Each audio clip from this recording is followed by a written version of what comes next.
दुनिया की महाशक्ति बनने के लिए बेचैन है चीन, लेकिन दुनिया भर में भारत की बढ़ती साख से वो सक पकाया हुआ है। वो समझ नहीं पा रहा कि अगर भारत इसी तरह बढ़ता रहा तो उसकी दादागिरी कभी भी खत्म की जा सकती है, उस पे लगाम लगाई जा सकती है। लेकिन भारत में सियासत आपस में भिड़ेगी तो चीन से कैसे लड़ेगी? बिहार में एक कहावत है घर हरावन बाहर जितावन। चीन भारत की बढ़ती ताकत और साख से ड्रैगन को लगने लगा है। वो छटपटा रहा है कि भारत ने अगर ड्रैगन की गर्दन कुचल दी तो उसका सपना चूर चूर हो जाएगा। जो गतिविधियां चल रही हैं वो ये बताती हैं कि चीन का ड्रैगन कभी भी कुचला जा सकता है। नमस्कार, शाम के 7 बज चुके हैं। मैं हूं मनीष अवस्थी और लेकर आया हूं आपका पसंदीदा डिबेट शो देश का सवाल। देश के सामने बड़ी चुनौती खड़ी हो गई है, चीन की साजिश का मुंहतोड़ जवाब देने की चुनौती।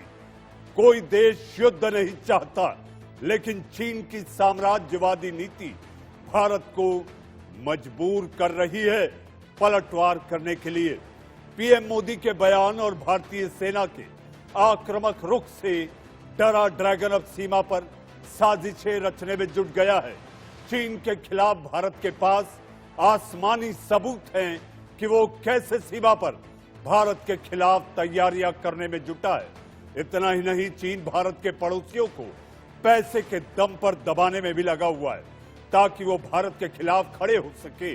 लेकिन शायद चीन और जिनपिंग ये भूल गए हैं कि चीन की तानाशाह सरकार को पूरी दुनिया में, जी हां, पूरी दुनिया में पसंद नहीं किया जाता और भारत के लोकतंत्र और नेतृत्व के दीवाने पूरी दुनिया में हैं। तो चीन की चालबाजी टिकने वाली नहीं है। लेकिन चीन छाएं छाएं करना चाहता है तो कर ले, जवाब तो उसको भरपूर मिलेगा। जी हां, देखिए हमारी ये रिपोर्ट।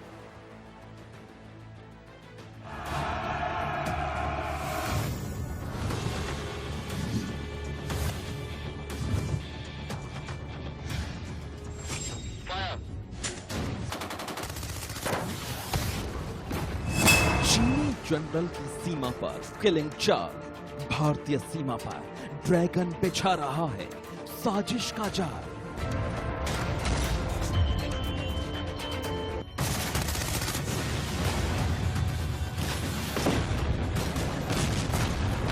चीनी मीडिया से पीएम मोदी के बयान डिलीट, सीमा पर चलती हिंसक झड़प हो सकती है रिपीट।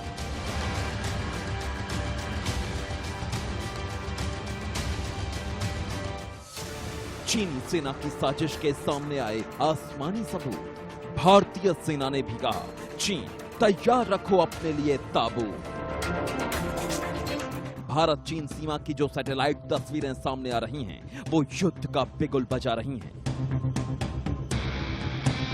सूत्रों से मिली जानकारी के मुताबिक चीनी सेना ने एलएसी में गलवान घाटी के पास पिछले एक हफ्ते में 200 सेना के ट्रक, गाड़ियां, बुलडोजर और पहाड़ तोड़ने के बाकी साजो सामान पहुंचा दिए।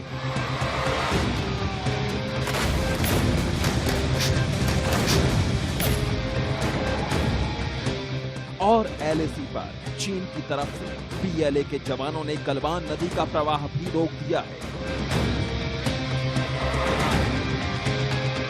इस सैटेलाइट तस्वीर को ध्यान से देखिए, आप चीन की साजिश को समझ जाएंगे। एक तस्वीर 9 जून की है, दूसरी 16 जून की।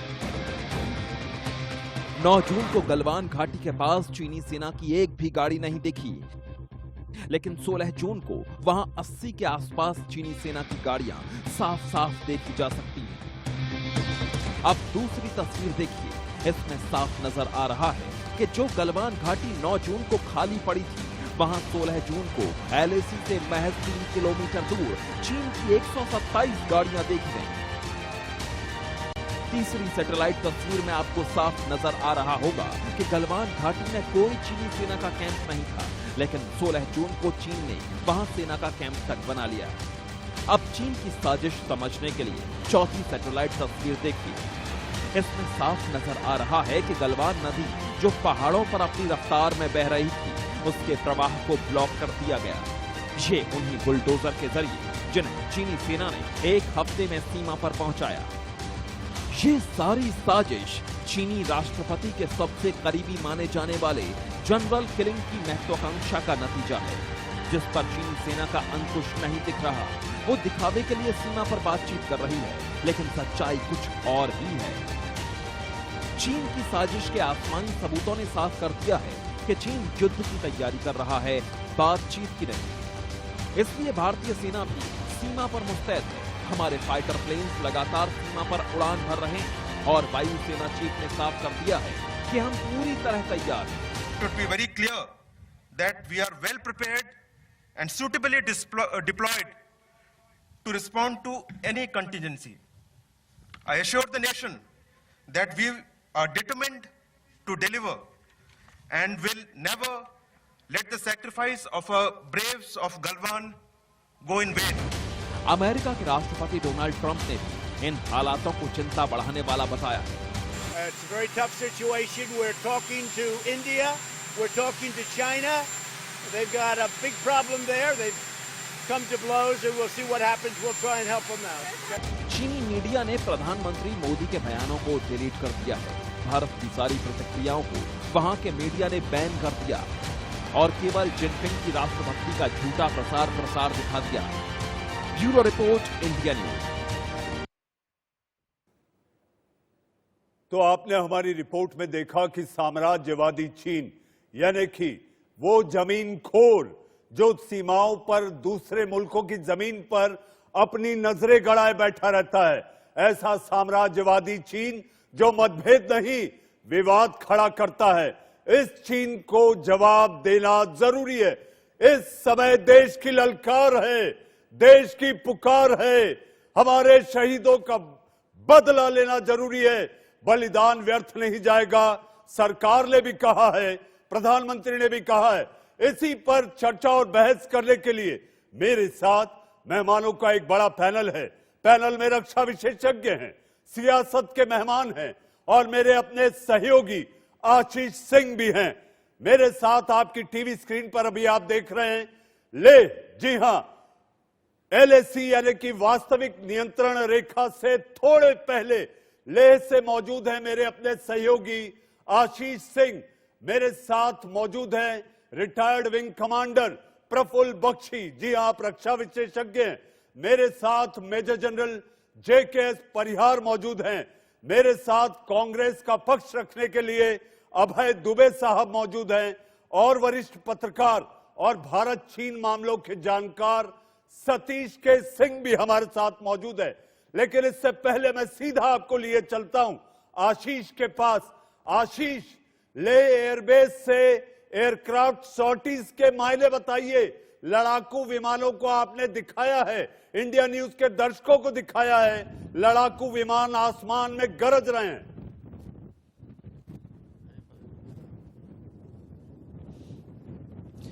बिल्कुल मनीष जी, और जब ये थंडर साउंड फाइटर जेट्स की या फिर ट्रांसपोर्ट एयरक्राफ्ट की सुनाई देती है तो लोगों में, जो यहाँ पर लोकल्स हैं, उन्हें 1999 की कारगिल वॉर की याद आ जाती है। और क्योंकि पिछले 21 सालों में पहली बार इस तरह की टेंशन फील हो रही है, हवा में युद्ध का माहौल है, जो युद्ध के बादल है वो मंडरा रहे हैं। हालांकि किसी को पता नहीं है कि एग्जैक्टली युद्ध होगा कि नहीं होगा, होगा भी तो कब होगा, लेकिन तैयारी युद्ध की पूरी है।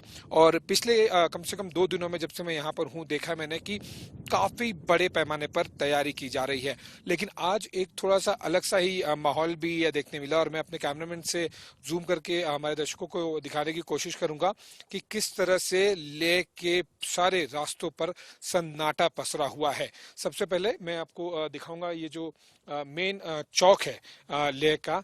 यहाँ पर आपको इक्का दुक्का गाड़ियां या फिर इक्का दुक्का लोग ही दिखाई देंगे। वो इसलिए क्योंकि जो सिविलियन मूवमेंट है उसे काफी रिस्ट्रिक्टेड रखा गया है। साथ ही साथ उसके थोड़ा सा अगर हम लेफ्ट में जाएंगे तो आपको दिखाई देगा जो पेट्रोल पंप है, न केवल इस तरह के एक पेट्रोल पंप, क्योंकि ये सबसे नजदीकी जो ले एयरबेस है उससे सबसे नजदीकी पेट्रोल पंप है, बड़े पैमाने पर पेट्रोल डीजल को स्टोर किया जा रहा है। ये एक संकेत होता है जब किसी देश को, किसी सेना को युद्ध के लिए तैयार करना होता है। अगर हम थोड़ा सा आगे रोड पर जूम करके आपको दिखाएं, ये वो रोड है मनीष जी जो एयरपोर्ट की तरफ जाता है और केवल 500 मीटर दूर वहां से लेह का एयरपोर्ट है। इतना सन्नाटा देश में किसी भी एयरपोर्ट जाने वाले रास्ते पर आपको दिखाई नहीं देगा। सबसे महत्वपूर्ण बात यह है कि ट्रांसपोर्ट एयरक्राफ्ट की जो आपने बात कही कि जिस तरह से लगातार ट्रांसपोर्ट एयरक्राफ्ट की एक्टिविटी बढ़ रही है, उससे ये साफ हो जा रहा है कि बहुत बड़ी तादाद में इंडियन आर्मी, इन एयरफोर्स के जो जवान और अफसर हैं, उन्हें फॉरवर्ड एरिया में भेजने के लिए दिन रात यहाँ पर सॉर्टेज चल रही है। वो चंडीगढ़ से आ रहे हैं, दिल्ली से आ रही है और भी बाकी बेसेस से वहां से आ रहे हैं। फाइटर जेट्स के कई मायने हैं। एयर डोमिनेशन एक्सरसाइज होती है, पेट्रोलिंग की जाती है। पेट्रोलिंग इसलिए ताकि जैसे ही हमारे फाइटर जेट्स यहाँ से टेक ऑफ करके 5 से 7 मिनट के अंदर में चीन के एयर डिफेंस रडार पर बीप करना चालू कर देते हैं, उससे उन्हें संकेत मिल जाता है कि हम पूरी तरह से तैयार हैं, सतर्क हैं। लेकिन एक अलग पहलू जो कि मुझे यहाँ पर अफसरों से बात करके समझ में आया, वो ये है कि फॉर एग्जांपल अगर मेरे राइट साइड में अगर आप देखेंगे तो लगभग 180-190 किलोमीटर दूर गैल्विन वैली है। वहाँ तो नॉर्मल डेज में भी वहाँ जाने की इजाज़त नहीं होती है, लेकिन यहाँ से टेक ऑफ करके फाइटर जेट जब वहाँ जाते हैं और पैंगोंग लेक भी उसी दिशा में है, वहाँ पर जो भारतीय सेना का, इंडियन आर्मी का जो जवान और सोल्जर तैनात है, उसके ऊपर जब वो आवाज गरजती है इंडियन एयरफोर्स के फाइटर प्लेन की, उसमें एक अलग ही कॉन्फिडेंस आता है, बढ़ता है। ये समझ में आता है कि पूरी तरह से देश और सारी सेनाएं उनके साथ में खड़ी हैं और अगर कुछ 19-20 हो भी जाए जमीन पर तो इंडियन एयरफोर्स के फाइटर जेट्स तैयार हैं चीनी ठिकानों को बमबारी करने के लिए। ये एक बहुत ही थोड़ा सा हटके पहलू मुझे अफसरों से यहाँ पर समझ में आया, लेकिन इसके मायने बहुत हैं। बहुत ज्यादा लेवल पर ये कोऑर्डिनेशन और कॉन्फिडेंस दोनों बढ़ाता है, विशेष तौर पर तब जब 4 दिन पहले इंडियन आर्मी के 20 अफसर और जवान शहीद हुए थे। ऐसे में वो जवान वहां पर अकेला ना महसूस करे, उसे पूरी कॉन्फिडेंस रहे, उसे पूरा कोऑर्डिनेशन मिले, इसलिए भी फाइटर जेट्स लगातार पेट्रोल कर रहे हैं। साथ ही साथ ऑब्वियसली जो डिफॉल्ट प्रैक्टिसेस होती हैं और एयर डिफेंस सिस्टम होता है, वो सारी चीज़ें भी डिफॉल्ट होती हैं। लेकिन ये मुझे बहुत ही छू लेने वाली बात लगी जो मुझे एक सीनियर अफसर ने यहाँ पर बताया, और ये उनके मेन ऑब्जेक्टिव्स में से एक है कि केवल टेक ऑफ करके कुछ किलोमीटर जाके मत आ जाइए, जहाँ तक इंडियन आर्मी की डिप्लॉयमेंट है उससे थोड़ा सा कुछ और किलोमीटर दूर तक जाके आइए। और साथ ही साथ एयर इंश्योर कीजिए कि चाइनीज एयर डिफेंस रडार्स में वो इंडियन एयरफोर्स की, चाहे वो सुखोई 30 हो, मिराज हो, तेजस हो, सबका सिग्नल वहां पे दिख जाए और उन्हें संदेश मिल जाए। मनीष जी, सियासत सरकार पर लाख उंगलियां उठाए, मेरा आपसे एक छोटा सवाल और छोटा जवाब, हाउ इज द जोश?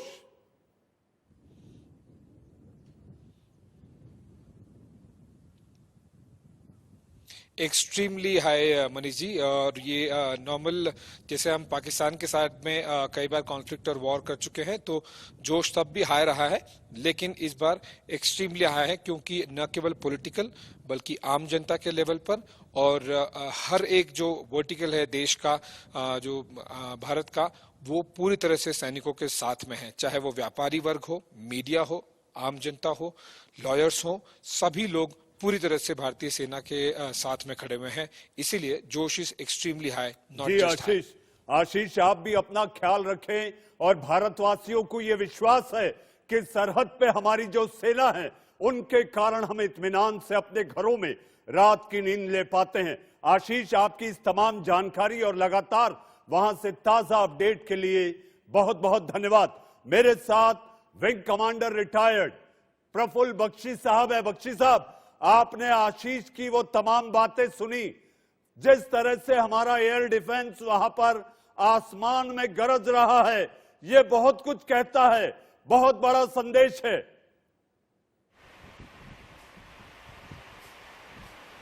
देखिए, ये संदेश बहुत बड़ा है।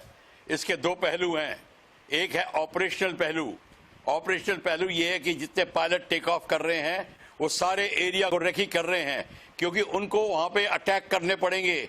तो सारे ग्राउंड फीचर्स की स्टडी होती है, वो उनका लोकल फ्लाइंग एरिया बन जाता है और उस लोकल फ्लाइंग एरिया की टोटल उनको लोकेशन पता होती है, फ्रेंडली फोर्सेस कहाँ हैं, एनिमी फोर्सेस कहाँ हैं, मेन फीचर्स कौन से हैं, किस डायरेक्शन में हम अटैक करेंगे, किस डायरेक्शन में ऑब्स्ट्रक्शन आएगी अटैक में, ये सारी की सारी चीजें ग्राउंड अटैक फाइटर स्टडी करता है, इसलिए वो लगातार चक्कर लगा रहे हैं।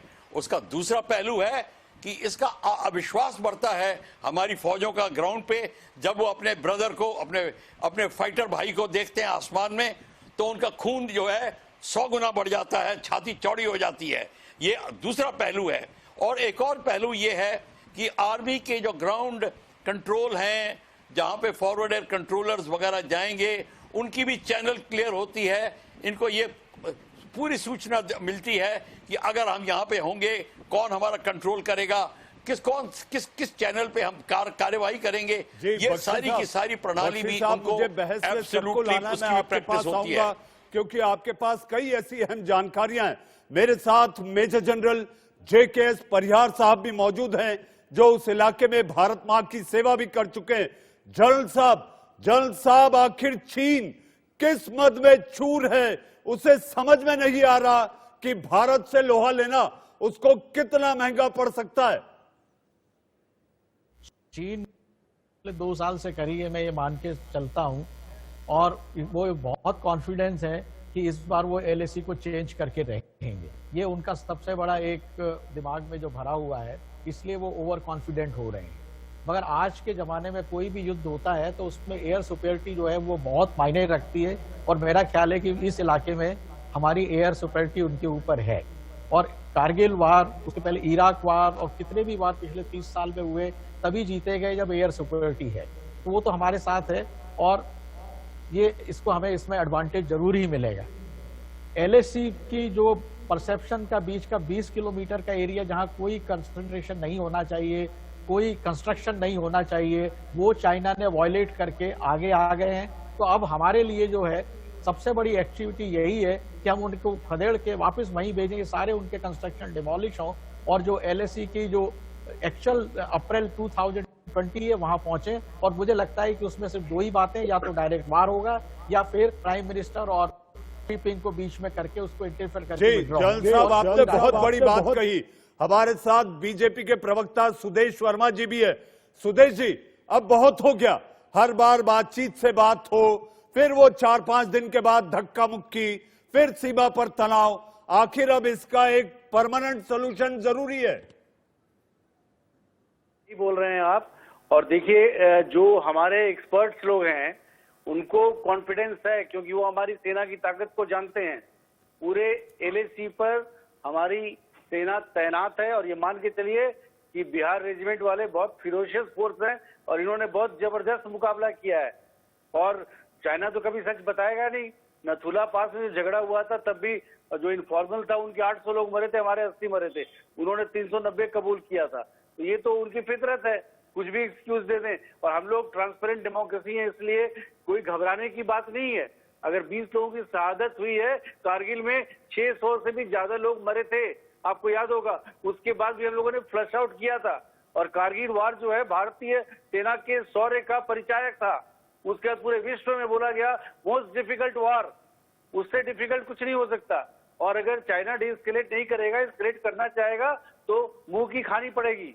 जी, मुंह की खानी पड़ेगी। लेकिन इस समय सुदेश जी, विपक्ष के आपसे सवाल है, और मेरे साथ अभय दुबे जी मौजूद है। अभय जी, आखिर ऐसा क्यों होता है कि ऐसी नाजुक घड़ी में राजनीतिक दलों का राष्ट्रीय विचार क्यों नहीं होता, अनुकूल राय क्यों नहीं बन पाती? हर बात में मीनमेक निकालना, अपमानित करना।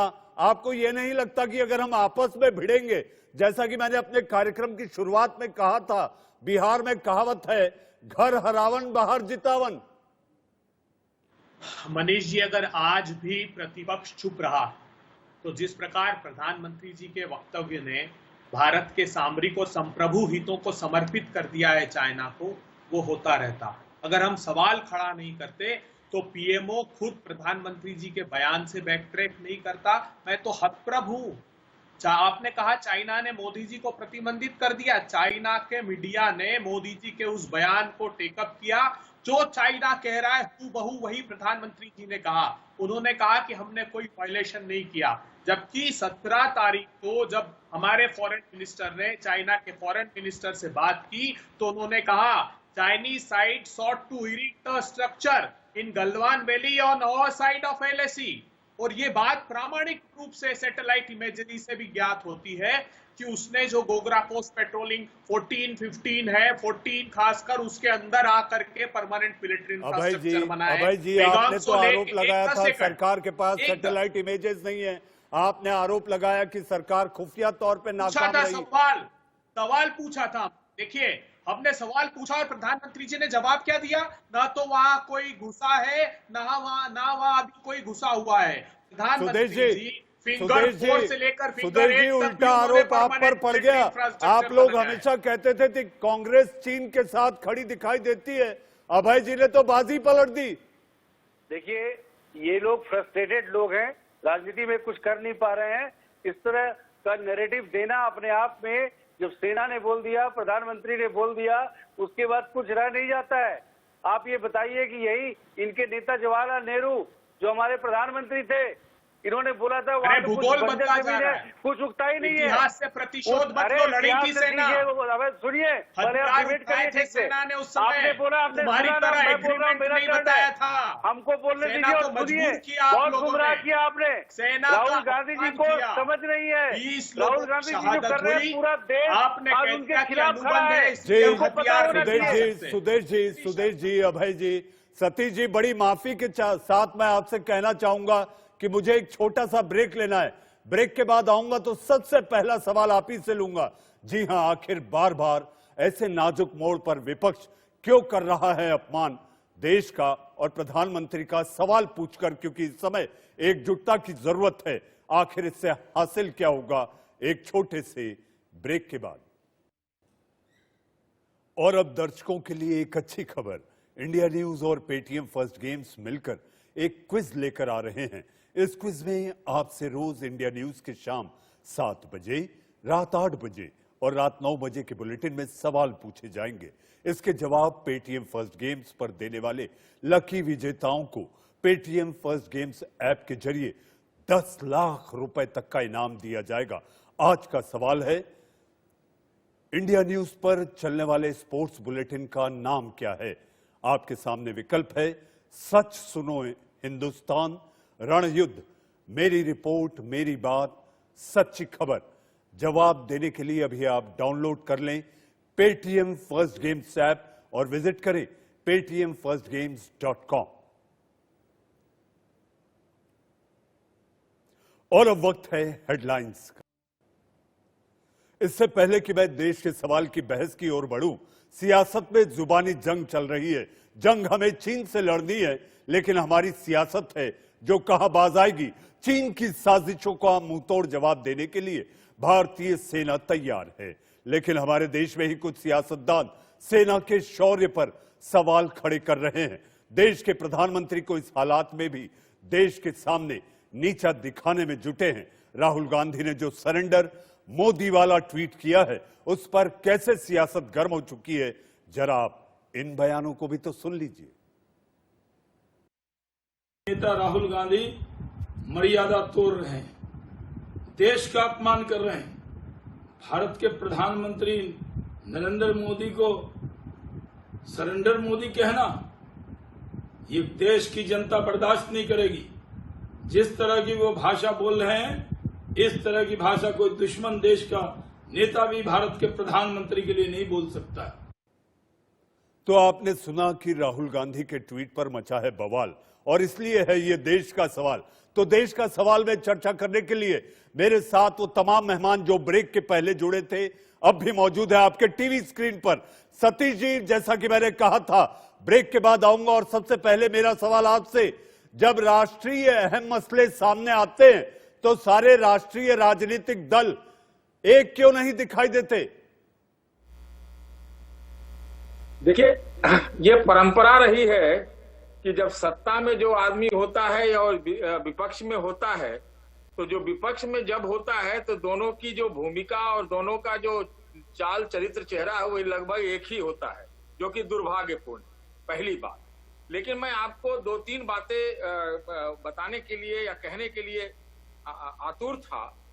द संडे गार्डियन के हवाले से एक खबर आई है कि चीन ने भले एलएसी बदलने के लिए जो अतिक्रमण या आक्रमण किया है, वो किया है कि नहीं किया है एलएसी बदलने के लिए, लेकिन ये रिपोर्ट जरूर आ रही है कि 11 जून को जो अमेरिका में एक पीडीआई पैसिफिक डिटरेंस इनिशिएटिव को मंजूरी दी है, उसमें भारत न घुस पाए, उसके लिए एक ये पूरा दबाव बना रहे हैं।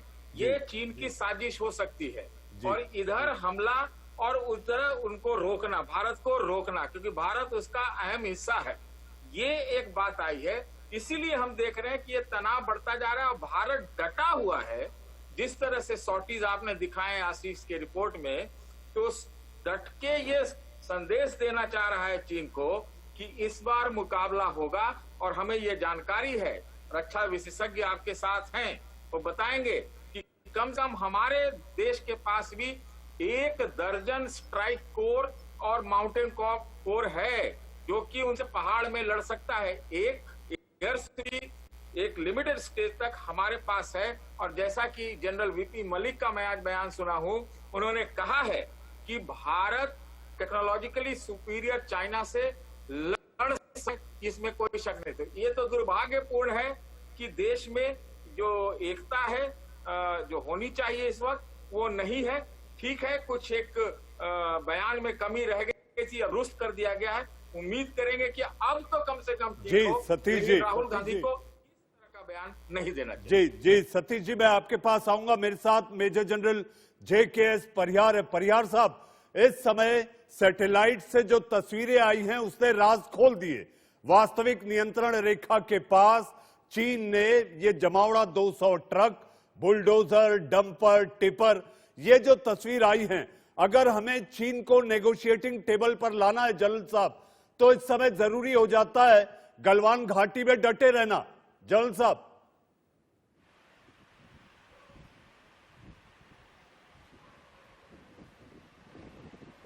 LAC पे जो हमारी पोस्ट है वो हमारी LAC से करीब 8-10 किलोमीटर अंदर है।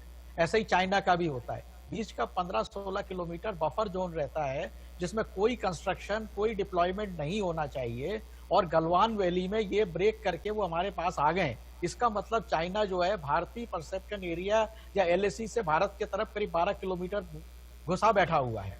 और ऐसे ही पेंगांगसो लेक में भी वो करीब 8 किलोमीटर बैठे हुए हैं। तो अतिक्रमण हुआ है, इसमें कोई शक नहीं है। सारी दुनिया बोल रही है, हमें इसको मानने में कोई बुराई नहीं है। मगर हमारी गलती क्या हुई है कि हमको जो राजनाथ सिंह जी ने जो ऑर्डर आर्मी को दिए कि आप लोकल कमांडर्स आप डिसीजन ले लें, अगर यही ऑर्डर जो है 6 जून के पहले मिल गया होता तो इनके ये इतने बिल्टअप हो रहे हैं, ये नहीं हो पाती। ये एक सबसे बड़ी बात है। मगर अब जो है आर्मी, एयरफोर्स, नेवी तीनों जो है सशक्त हैं और उनको ये अतिक्रमण हटाना है। भारतीय जमीन पे चीनी सेनाएं घुसी हुई है, इसको आपको मानना पड़ेगा। दुनिया जानती है। ट्रंप बोल रहे हैं तो हमें बोलने में क्यों शर्म आए?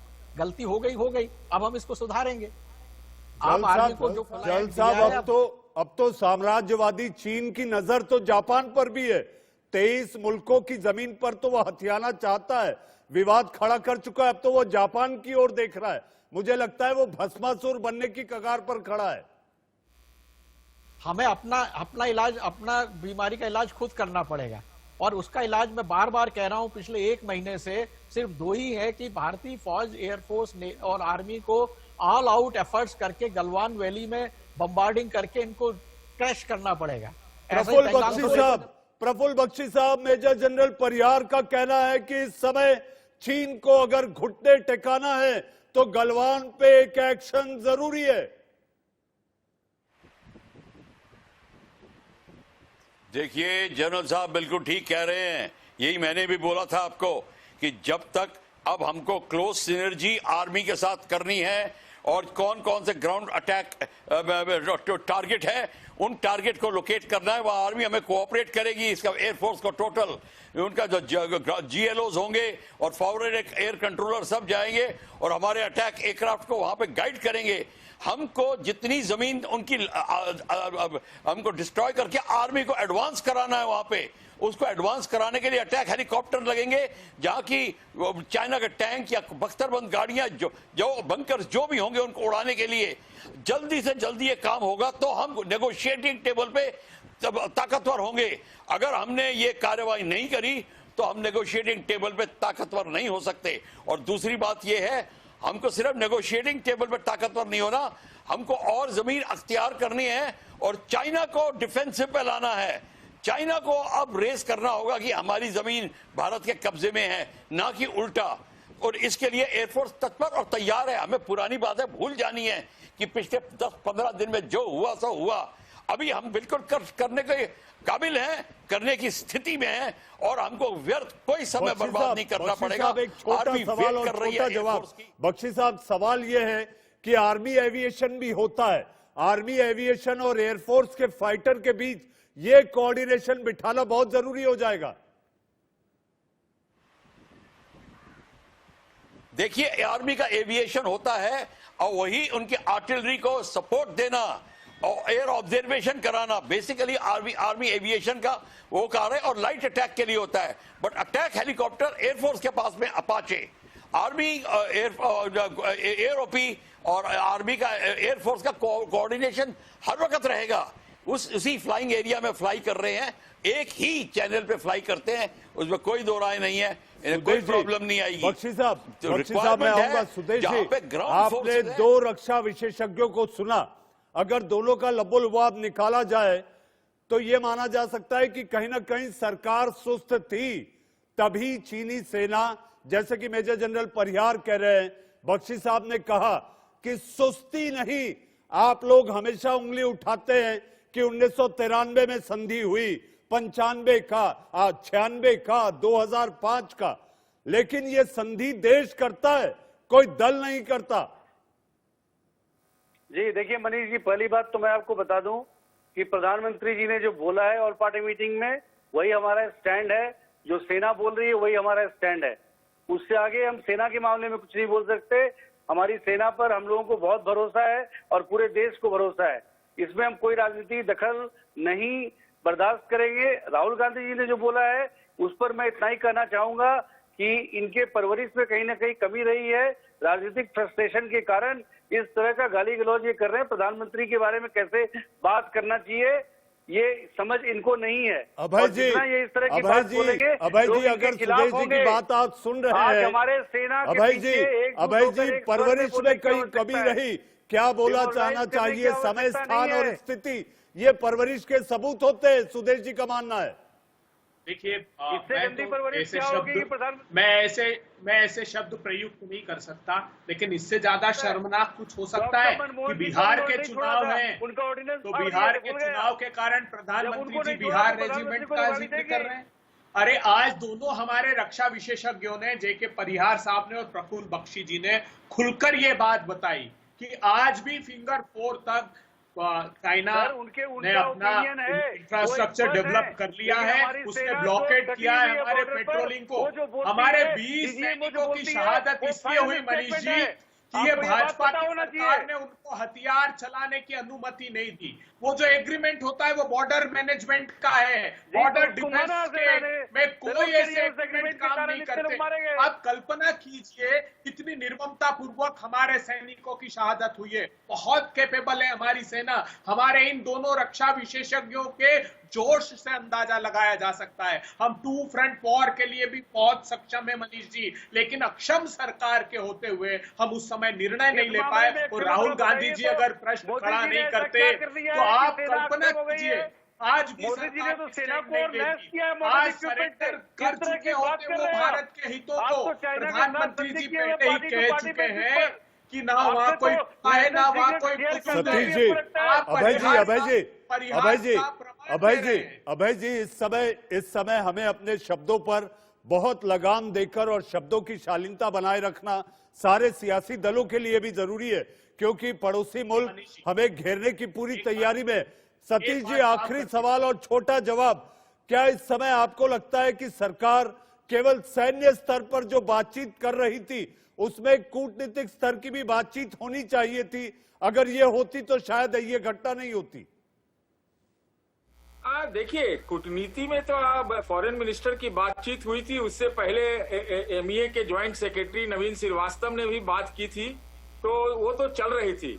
एक मोटी बात मैं जरूर कहना चाहता हूं, देखिए चीन आधा है, आपका वो एलएसी बदलना चाहता है या नहीं है मैं नहीं कह सका, लेकिन ये निश्चित बात है कि उसको नेगोशिएशन के लिए वो यूज करना चाहता है कि ताकि आप जो है अमेरिका की तरफ ना जा बैठे। और एक बात जरूर और है मनीष, कि इस बार अगर हम डटे रहे, लड़ाई हो गई तो हो गई, मान लीजिए थोप दिया गया तो हो गया, भारत इस बार अकेले नहीं लड़ेगा, ये मेरी बात याद रखिए। तो ये आगाज कुछ और भी होगा। सतीश जी, आपने बोलते बोलते बहुत बड़ी बात कर दी कि भारत अगर ये युद्ध अकेले नहीं लड़ेगा तो फिर आगाज और अंजाम क्या होगा, ये आप लोग समझ गए होंगे। लेकिन 135 करोड़ भारतीयों को अपने जय हिंद की सेना पर नाज है। देश का सवाल में आज के लिए बस इतना ही। दिन भर की खबरों और खास पेशकश को लेकर एक ब्रेक के बाद आएंगे मेरे सहयोगी राजीव शर्मा।